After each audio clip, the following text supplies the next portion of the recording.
vous propose de reprendre. On va reprendre cet après-midi très riche en enseignements et on va continuer. Je vous propose d'accueillir Paul Lu, qui est le secrétaire exécutif de l'initiative 4 pour 1000. Vous avez entendu que c'est souvent revenu sur la table cet après-midi. Et Paul, nous vous laissons la mission de nous éclairer sur cette initiative, en faire le bilan et les perspectives.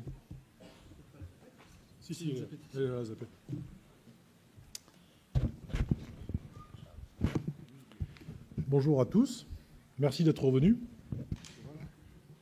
Alors, le risque quand on passe après Marc, c'est que tout le monde s'en va après. Parce que tout le monde pense que le clou du spectacle est passé.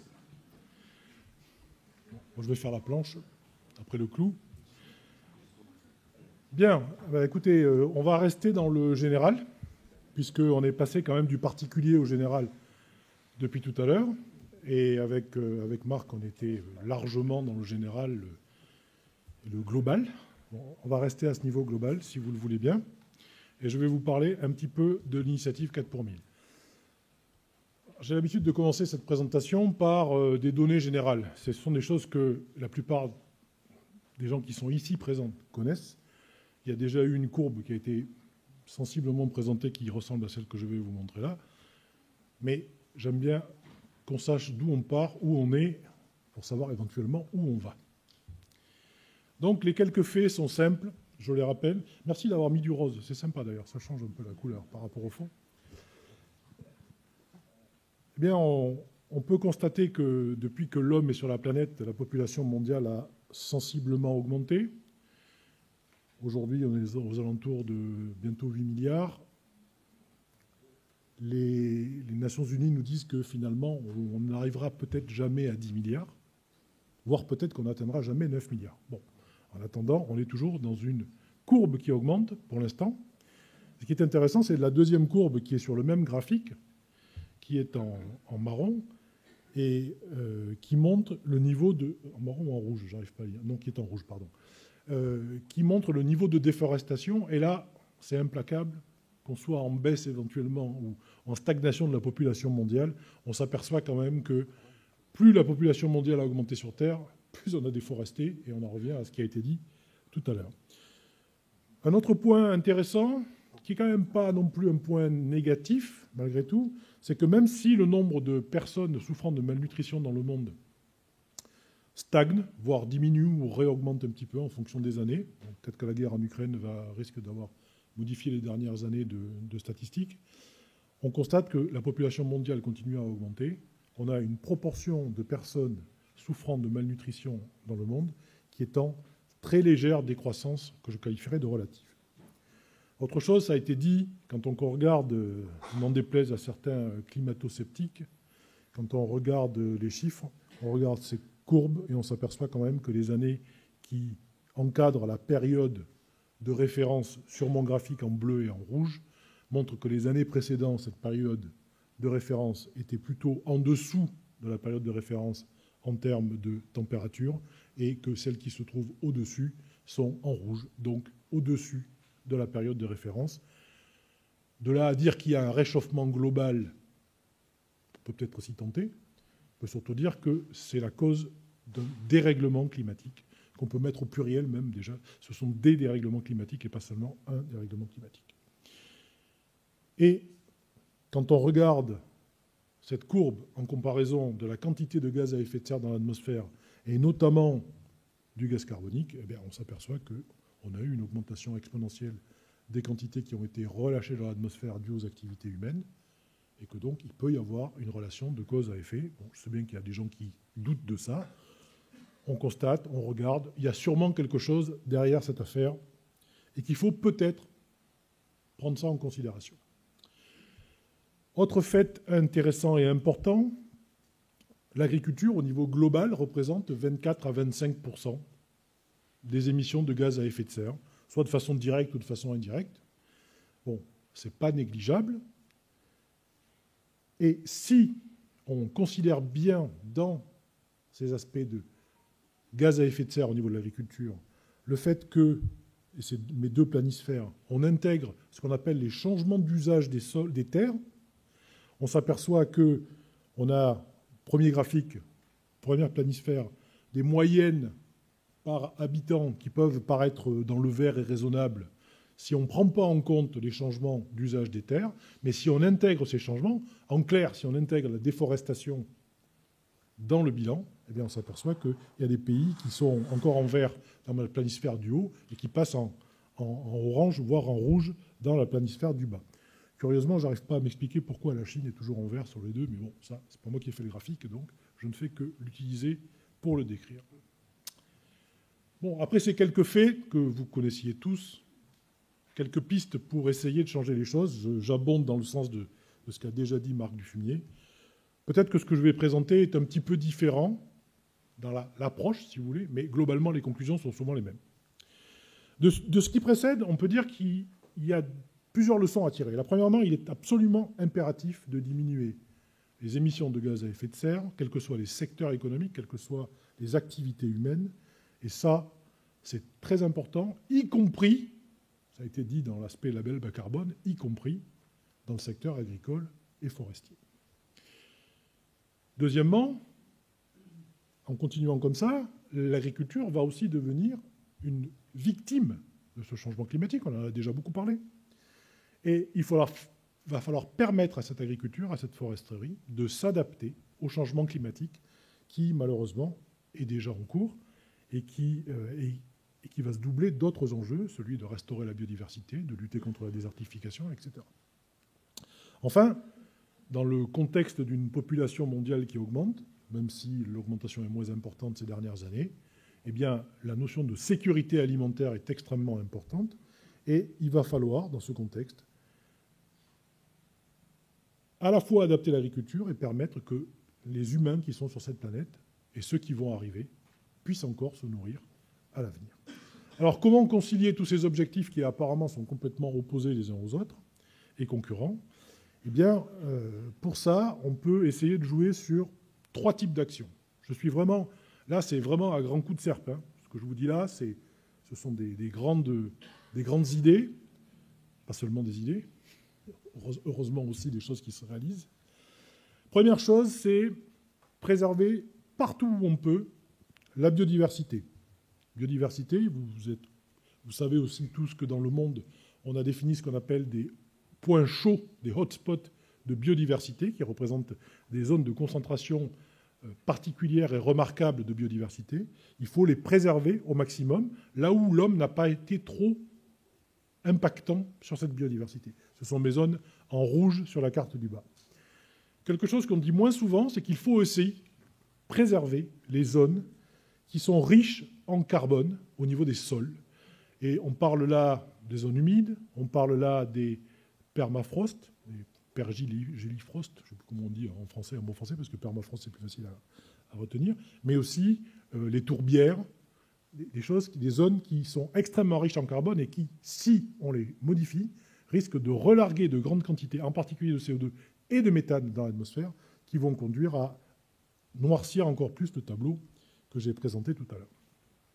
Deuxième type d'action possible, et là un peu moins réalisable pour être tout à fait honnête, des scientifiques se sont aperçus que dans le monde, des zones qui avaient déjà été mises en valeur par les hommes présentaient une capacité de production qui n'était pas à la hauteur de ce qu'on avait espéré, et que si on pouvait restaurer une partie de ces zones, notamment en termes de restauration des écosystèmes, on pourrait éviter une grande perte de biodiversité et voire aider à stocker 300 gigatonnes de carbone, ce qui correspondait à une grande quantité de carbone qui avait déjà été émis depuis la révolution industrielle.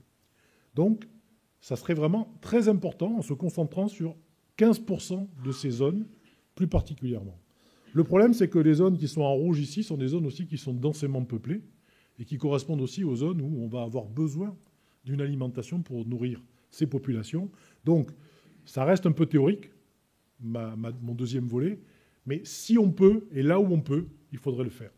Mais ça demande une volonté politique qui n'est pas toujours simple à prendre, surtout quand on a une population à gérer. Troisième type d'action, qui est un petit peu plus ce qui va guider tout ce que je vais dire après, c'est en fait insister sur les zones qui ont un fort potentiel de stockage de carbone dans les sols. Et là, on voit, c'est une carte qui a été produite par la FAO, on voit les zones qui sont en marron ou disons marron clair ou marron foncé, sont des zones qui ont un fort potentiel et qui permettraient de stocker de grandes quantités de carbone. Alors on peut insister sur ces terres-là parce que c'est peut-être un peu plus facile, quoique ça dépend de beaucoup d'autres paramètres dont on a déjà parlé tout à l'heure et sur lesquels je reviendrai. Mais on peut aussi le faire partout. Il ne faudra pas s'en priver. Donc, vous voyez qu'en Europe, on a quand même une petite zone qui permettrait de faire pas mal de choses. Alors, bon, je ne vous ferai pas l'affront, si vous êtes là aujourd'hui, c'est que c'est un sujet qui vous intéresse et que vous avez déjà dû l'aborder. Pourquoi des sols riches en carbone et sains sont si importants? Eh bien, Marc l'a déjà indiqué précédemment, les précédents orateurs aussi. En fait, on s'aperçoit qu'en utilisant une technologie à faible coût et à émissions négatives, voire énergie solaire, on parle de la même chose, hein, c'est bien la photosynthèse dont on parle, quelque chose qui a été inventé hier à l'échelle de la planète. Je ferme la parenthèse. On pourrait permettre d'atténuer les gaz à effet de serre en essayant de diminuer la quantité de CO2 dans l'atmosphère. Après, le tout, c'est de le stocker dans les sols, stocker à courte échéance, moyenne échéance, voire le séquestrer à longue échéance. Et pour ça, il y a des techniques, il y a des moyens qu'on connaît, j'y reviendrai. Le deuxième élément, c'est que des sols riches en carbone et en matière organique vont permettre, ça a été déjà dit, de mieux retenir l'eau lorsqu'il pleut, de limiter la sensibilité à l'érosion des sols, érosion éolienne, érosion hydrique, et ce qui permettait donc, quelque part, d'aider les agriculteurs qui gèrent ces terres à passer les épisodes de difficultés climatiques qu'ils peuvent connaître. Enfin, un dernier élément, et ça c'est intuitif, mais on le sait tous, quand on augmente la quantité de matière organique dans les sols, en général on augmente la fertilité, donc on peut penser qu'on aura de meilleurs rendements, naturellement, j'entends, et il faut savoir aussi que ça aide à stabiliser le niveau des rendements, et pas seulement à les booster un petit peu. Le tout, bien sûr, on peut aussi contribuer ainsi à restaurer des sols dégradés. Donc, si vous m'avez suivi, des sols sains, ce sont des sols riches en carbone grâce à la séquestration du carbone et qui permettent d'atténuer le changement climatique. Ce sont des sols qui sont riches en matière organique, riches en vie dans le sol et au-dessus du sol. Ce sont des sols qui sont riches en matière organique qui vont permettre de lutter contre la désertification. Et ce sont des sols fertiles qui permettent de maintenir une production agricole à long terme avec des rendements stabilisés. Donc finalement, les sols sains, partout sur la planète, c'est le point de départ de la façon de relever tous les défis des grandes conventions des Nations Unies, désertification, changement climatique, biodiversité et les problèmes de sécurité alimentaire que traite la FAO. Alors si on regarde un petit peu plus près d'un point de vue un peu scientifique, et tu as montré des schémas un petit peu plus costauds que les miens, mais bon, c'est juste pour donner une petite idée. Qu'est-ce qui se passe quand on prend un milieu à l'équilibre, par exemple une forêt, et qu'on installe de l'agriculture? Eh bien, on part de la gauche de mon schéma, et on va observer une diminution, une perte de matière organique dans les premières années, qui, si on ne fait rien pour la protéger et pour la restaurer, eh bien, va entraîner une érosion du sol et voir sa disparition totale, ce qu'on a déjà observé dans pas mal de pays, surtout sous les tropiques, qui ont des conditions, les tropiques sèches, si j'ose dire, qui ont des conditions très difficiles. Maintenant, dans le meilleur des cas, et c'est quand même la plupart des cas, on arrive à rétablir un équilibre qui se trouve sensiblement en dessous du niveau d'équilibre de départ. Et nous, ce que nous proposons à travers l'initiative 4 pour 1000, c'est d'adopter de meilleures pratiques de gestion de ce carbone des sols pour remonter dans la zone rose, voire dans la zone verte, retrouver le plein potentiel, la saturation des sols en carbone, comme certains peuvent le dire. Et puis, pourquoi pas, on peut rêver qu'à l'avenir, on puisse aller au-delà dans la zone verte avec de nouvelles technologies, pourquoi pas. La bonne nouvelle, quand même, parce qu'il y a des bonnes nouvelles, et je suis comme Marc, j'aime bien voir aussi le verre à moitié plein et pas seulement le verre à moitié vide, c'est qu'on sait qu'il existe des pratiques qui vont permettre d'accroître la quantité de carbone dans les sols. Alors, j'en ai cité quelques-unes sur cette diapositive. Tout ce qu'il faut savoir, c'est que le taux d'augmentation de la matière organique que vous allez pouvoir provoquer va dépendre de la biomasse dont vous disposez, que vous allez produire ou que vous importez, va dépendre du sol sur lequel vous êtes, du climat dans lequel vous évoluez, de l'eau, bien sûr, des nutriments. On a parlé tout à l'heure de l'équilibre azote-carbone. Et donc, en gros, des conditions locales dans lesquelles vous évoluez. Voilà. Mais globalement, c'est faisable partout et on sait à peu près comment faire. Alors normalement, ce schéma-là, je le montre en petit bout par petit bout parce que j'aime bien faire un peu de teasing. Mais bon, si on veut reprendre sa construction, les deux courbes rouges et les courbes vertes sont les attentes que la société, que vous, que moi, j'aimerais imposer à l'agriculture de demain.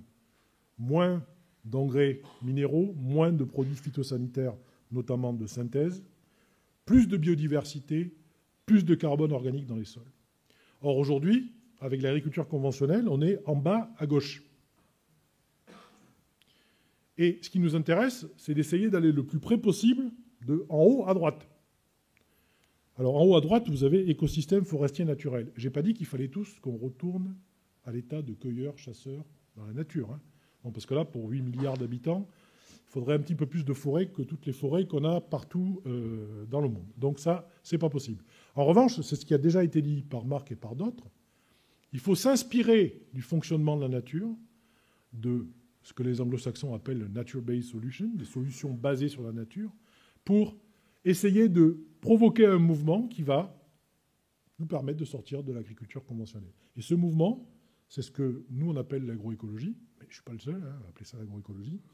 Et vous voyez que dans ma présentation, j'essaie d'expliquer que l'agroécologie peut avoir une explication dans un continuum de différents types d'agriculture. En partant, alors je préfère commencer à l'agriculture de conservation, parce que l'agriculture de précision et climato-intelligente, c'est une façon de repeindre un petit peu plus en vert une agriculture conventionnelle un petit peu plus vertueuse, on va dire, légèrement plus vertueuse. Mais l'agriculture de conservation des sols, l'agriculture biologique, l'agriculture biodynamique, la gestion holistique des prairies ou pâturage dynamique tournant, l'agriculture biodynamique, l'agriculture régénérative ou régénératrice, incluant la permaculture dont on a parlé, l'agroforesterie, sont des modes d'agroécologie qui s'inscrivent dans ce continuum. J'ai fait des boîtes qui étaient fermées, mais elles peuvent communiquer entre elles. Elles peuvent, tout à l'heure, Marc a parlé d'agriculture de conservation bio. On peut bouger de l'une à l'autre. Mais globalement, quand on explique l'agroécologie de cette façon, on s'aperçoit que les choses existent déjà. Alors, je mettrai juste un petit bémol. L'agriculture régénérative ou régénératrice n'a pas vraiment de définition. On a essayé, nous, à travers le 4 pour 1000 et notre comité scientifique et technique, de proposer une définition ou une contribution de définition. Et là, c'est vraiment le point d'achoppement de demain, parce que beaucoup considèrent que l'agriculture régénérative, c'est la même chose que l'agroécologie. J'essaie d'expliquer que ce n'est pas tout à fait la même chose. Et surtout, quand vous avez des grandes ONG internationales, type IFCN ou WWF, etc., qui parlent d'agriculture régénérative, et des grands groupes agro-industriels qui parlent aussi d'agriculture régénérative, vous pouvez vous imaginer qu'ils n'ont pas tout à fait la même définition l'un et l'autre. Et donc, l'enjeu maintenant, c'est d'arriver à les tirer vers une définition commune pour aller dans la bonne direction. Pour ceux que ça intéresse, ça c'est un petit tableau, je ne vais pas le lire bien sûr, c'est l'explication du tableau d'avant où vous avez les différences entre les différents types d'agriculture en fonction d'un certain nombre de critères. Je vais revenir sur 2-3 types d'agriculture qui nous permettent d'avoir de l'espoir. On a parlé d'agriculture de conservation tout à l'heure. Pour bien refixer les choses, l'agriculture de conservation, c'est un triptyque. Travail du sol minimal, voire nul. On arrête de perturber le sol. On lui fout la paix. Semi-direct et culture de couverture permanente ou mulching, c'est-à-dire des débris végétaux qui vont protéger le sol de façon à éviter que le carbone soit relargué et que ce sol soit exposé aux rayons du soleil qui pourraient aider à sa destruction. Et puis, dernier élément, et qui n'est pas des moindres, grande rotation culturelle, c'est-à-dire rotation culturelle sur 4, 5, voire 6 ans, qui permettent de diversifier les productions. Donc beaucoup de diversité. On a parlé de culture de couverture, on peut avoir des associations de culture de couverture entre 5, 6, 7, dont des légumineuses, culture de couverture, qui vont permettre d'enrichir le sol et qu'on va détruire. Alors là, on a posé la question tout à l'heure, utilisation du glyphosate dans le cadre de l'agriculture de conservation, ça va servir à détruire le couvert végétal qu'on a installé pour ressemer dessus et que ça ne vienne pas perturber la culture qui vient derrière. Le problème que ça pose, on peut comprendre quand on a des agriculteurs. Si tous les agriculteurs adhérents à une coopérative font ce genre de culture et qui ne font pas tous le même cycle au même moment, vous imaginez qu'une coopérative qui avait du blé, du maïs, et de l'orge, je dis n'importe quoi, comme culture de base avec 3 types de silos, va se retrouver avec 15, 20 différentes productions qu'elle ne sait pas forcément commercialiser et qui vont arriver à des moments différents. Donc ça pose de vraies questions d'organisation. Mais après tout, c'est à eux à s'adapter. Les agriculteurs peuvent peut-être, eux, faire l'effort de s'adapter à de nouvelles pratiques, mais les coopératives aussi. J'aime bien montrer cet exemple aussi des prairies permanentes et pâturage dynamique tournant. On parle bien de prairies permanentes. Dans certaines zones, on ne peut pas faire d'agriculture, de type de grande culture, parce que la terre, entre guillemets, est dite trop pauvre. Ce n'est pas tout à fait ça, mais disons que par rapport aux exigences qu'on en a aujourd'hui, c'est un peu limité. Mais en revanche, on voit que dans les quantités de carbone qu'on peut stocker dans les prairies, dans les domaines tempérés, dans les zones tempérées, on s'aperçoit que dans les sols de ces zones tempérées, dans ces prairies permanentes, on est capable de stocker plus de carbone que dans les forêts tropicales humides, aussi bien au niveau du sol que des tiges, des parties aériennes. C'est quand même assez intéressant. Ce n'est pas moi qui ai fait ce schéma, je ne fais que l'utiliser, mais c'est quand même intéressant parce que ça prouve qu'il y a un énorme potentiel au niveau de ces prairies qui permettrait d'apporter des protéines d'origine animale, faire du lait, du cuir, de la viande, en stockant du carbone et non pas en étant émetteur net, ce qui pose problème parce que ça entraîne certains à dire il faut arrêter de manger de la viande, ce qui, bon, c'est une conclusion qui peut paraître évidente quand on prend les feedlots américains. Mais quand on en revient aux prairies permanentes, par exemple dans le Massif central, bien gérées de ce type-là, on est soit à l'équilibre, soit on stocke.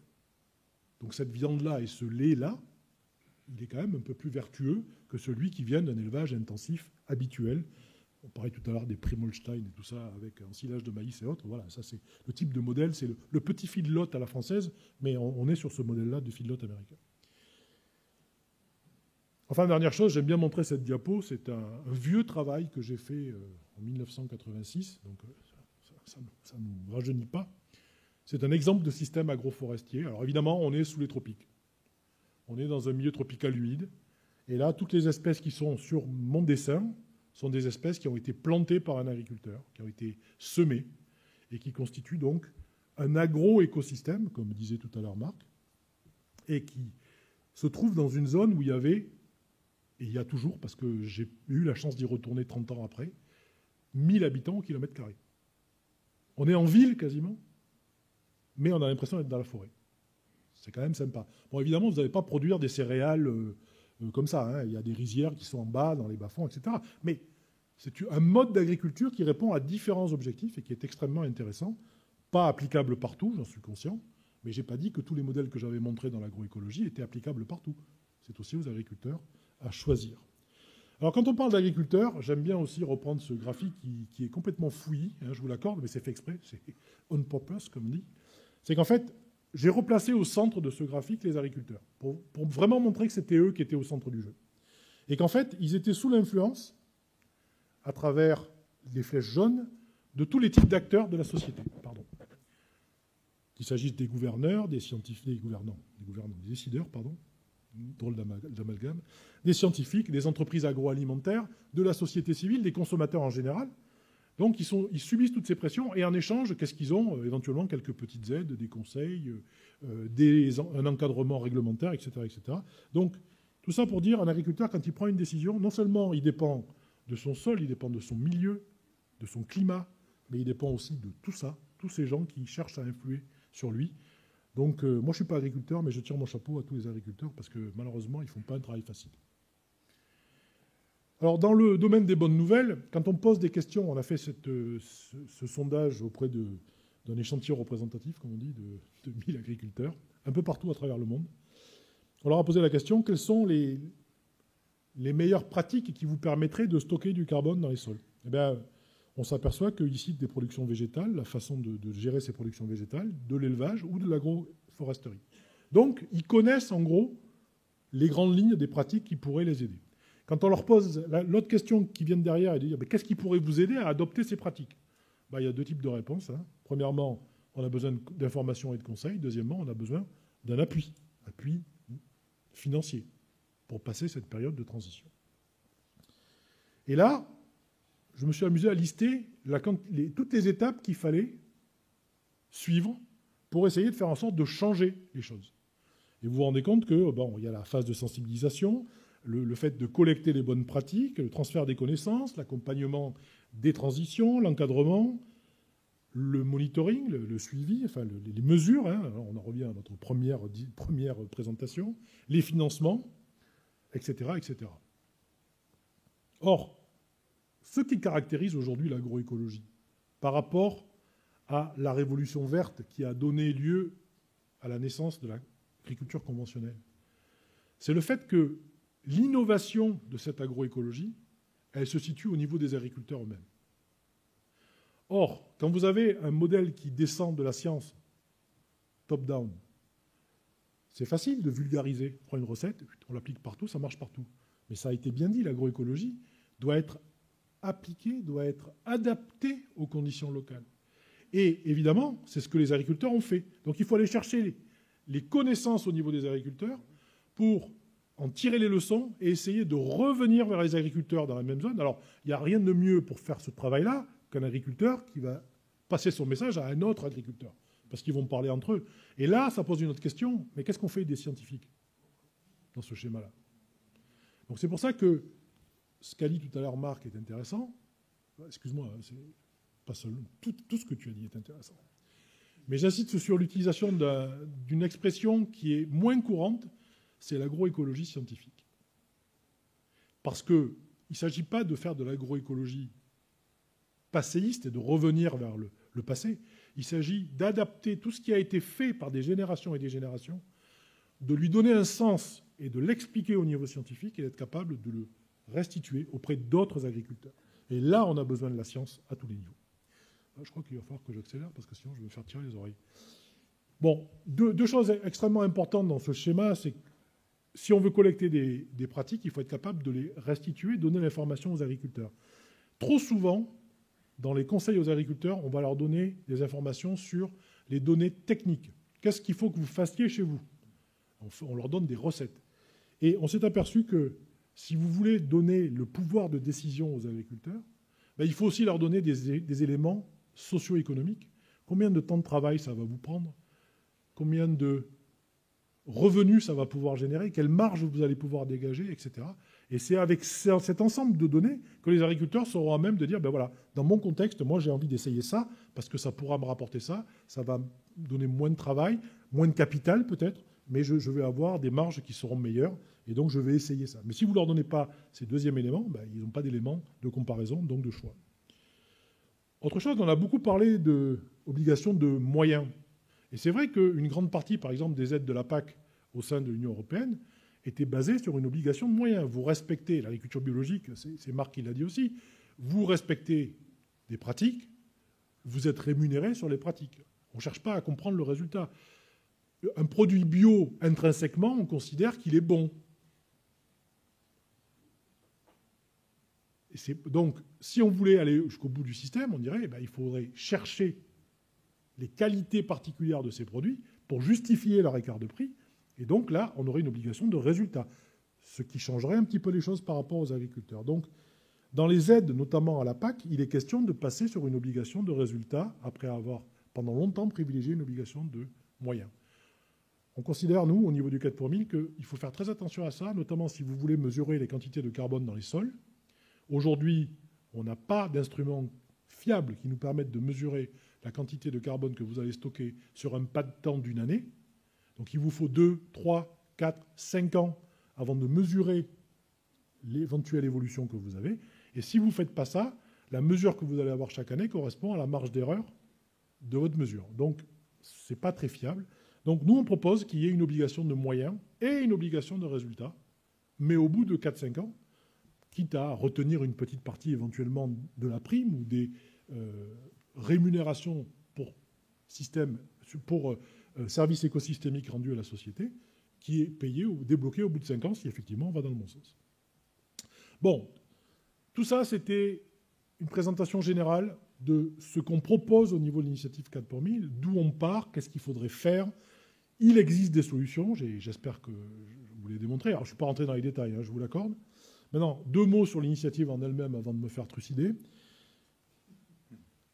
D'abord, ce nom d'initiative 4 pour 1000, vous avez vu, c'était très significatif. Depuis le début de l'après-midi, on a plaisanté au moins 3 fois à propos de 4 pour 1000 en lui donnant des significations différentes à chaque fois. C'est très intéressant. Moi, la première fois, quand j'ai entendu parler de cette histoire de 4 pour 1000, j'ai dit, c'est quoi? C'est le taux de matière grasse d'un yaourt allégé? Finalement, c'est pas ça. Hein, si j'ai bien tout compris, hein, parce que ça fait que 7 ans que je suis dans cette affaire. En gros, ce sont des scientifiques, parce qu'ils étaient plusieurs, de l'INRA, qui, ça c'est moi qui le rajoute, entre parenthèses, à la fin d'un repas bien arrosé sur une nappe en papier dans un restaurant, on fait des calculs sur un coin de table. Et ils ont dit, ça a été dit tout à l'heure, 2 à 3 fois plus de carbone dans les sols que dans l'atmosphère. Exact. Quelle est la quantité de carbone que nos activités humaines relâchent dans l'atmosphère chaque année? On a fait le calcul, là, c'est des données 2014. Malheureusement, elles sont toujours d'actualité, voire elles sont pires. Entre les énergies fossiles, hein, transport, énergie, industrie, la déforestation, on est globalement aux alentours de 10 gigatonnes de carbone relâchées dans l'atmosphère. Grâce aux forêts naturelles et aux océans, on est capable d'en recapturer un tout petit peu plus que la moitié. Donc il reste chaque année 3 à 5, allez, on va dire, gigatonnes de carbone qui viennent s'additionner à ce qu'on a déjà largué l'année d'avant.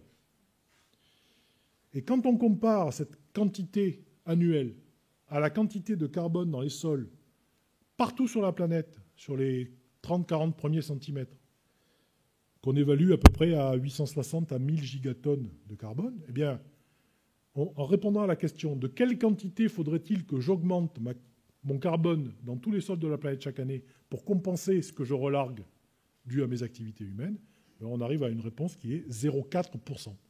Et 0,4%, ça fait 4 pour 1000. Merci, il y en a 2 qui suivent. D'où le nom de l'initiative.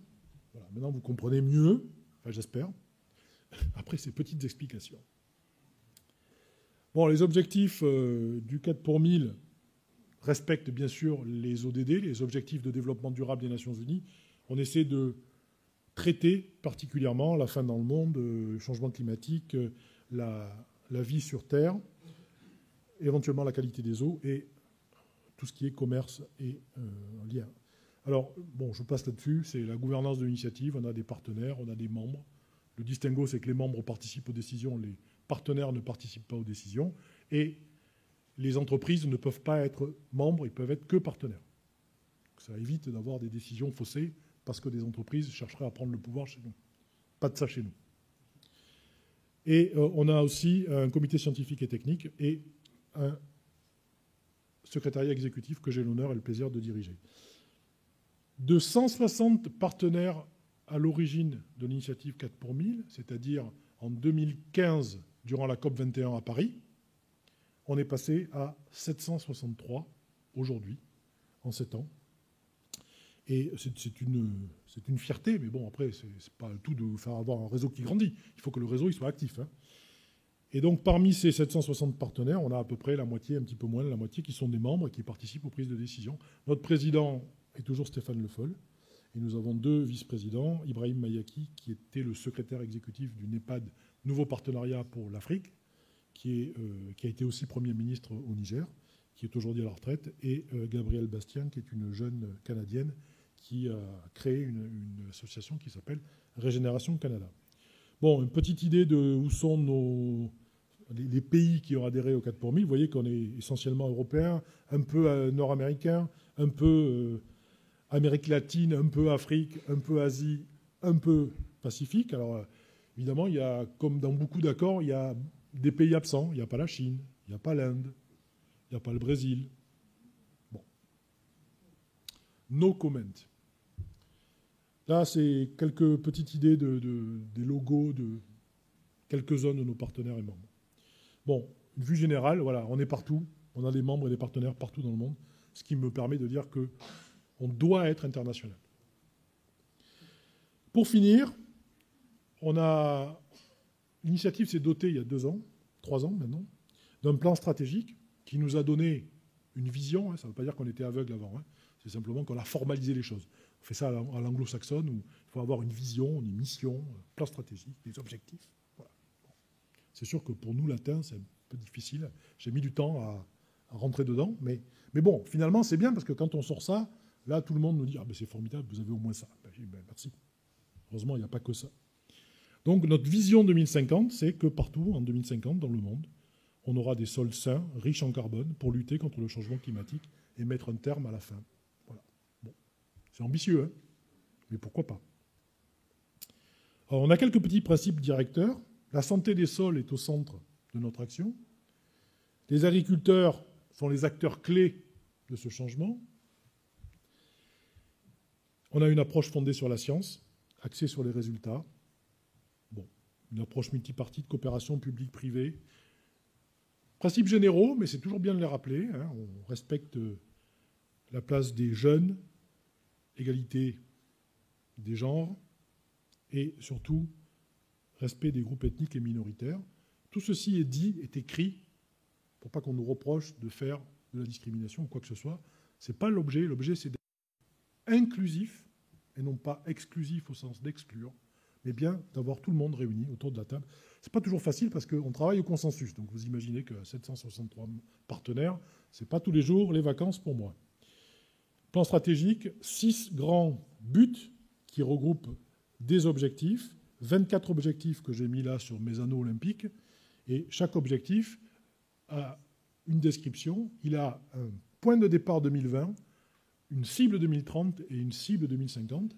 Et on est en train de mettre en place un tableau de bord, avec Léa qui m'accompagne aujourd'hui et qui fait son stage avec nous, pour essayer de faire en sorte de montrer les progrès qui seront faits chaque année dans le cadre de cet exercice. Alors, ce qui est intéressant, alors oui, tiens, je voulais signaler aussi qu'on a une newsletter, un bulletin d'information qui sort tous les trimestres, et celui qui est sorti en juillet l'année dernière, on a fait un cahier spécial avec l'Organisation